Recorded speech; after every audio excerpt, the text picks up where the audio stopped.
Welcome to LiveLeanTV. I'm Brad Gutho from LiveLeanTV.com. So guys, on today's episode, I'm sharing a delicious and healthy nighttime snack for weight loss that is high in protein, low in calories, and low in carbohydrates. So guys, a few episodes ago, I shared a healthy nighttime snack for muscle building, and then based on this, a few of you asked me for a delicious low-carb protein shake recipe that also works for weight loss. So how does a cinnamon bun sound? Better yet, how does a cinnamon bun flavored protein shake sound? That's right, you're gonna love this late night treat without all the guilt. Let's jump into the recipe. So here's how simple it is to make, guys. Add 1 cup of almond milk to a blender. Add 1/4 teaspoon of vanilla extract.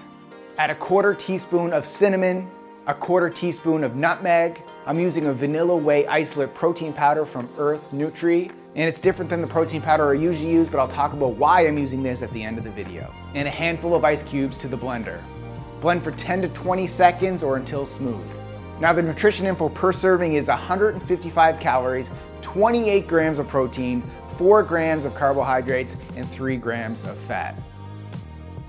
And guys, as you know, although I usually use chocolate banana nut paleo protein from Roots Nutrition, however, for this recipe, the chocolate flavor overpowered the cinnamon bun flavor. So as you saw, I used the vanilla whey protein isolate powder from Earth Nutri. It's sweetened with a delicious tasting, all natural plant-based sweetener called stevia. And I also like that it is a whey protein isolate, meaning it is more pure and a higher quality of protein and lower in carbohydrates and fat when you compare it to a whey concentrate. The ingredients are also very clean with no added fillers and unnecessary chemicals. So I'll put a clickable link in the video description below to get your vanilla protein isolate powder. You can use discount code LiveLeanTV25. And of course, if you want access to more LiveLean approved video recipes like this, as well as our weekly meal plans, grocery lists, and our 4-week workout programs, come join our team at teamlivelean.com. I'll put a clickable link in the video description below. Thanks for watching, guys, and keep living lean.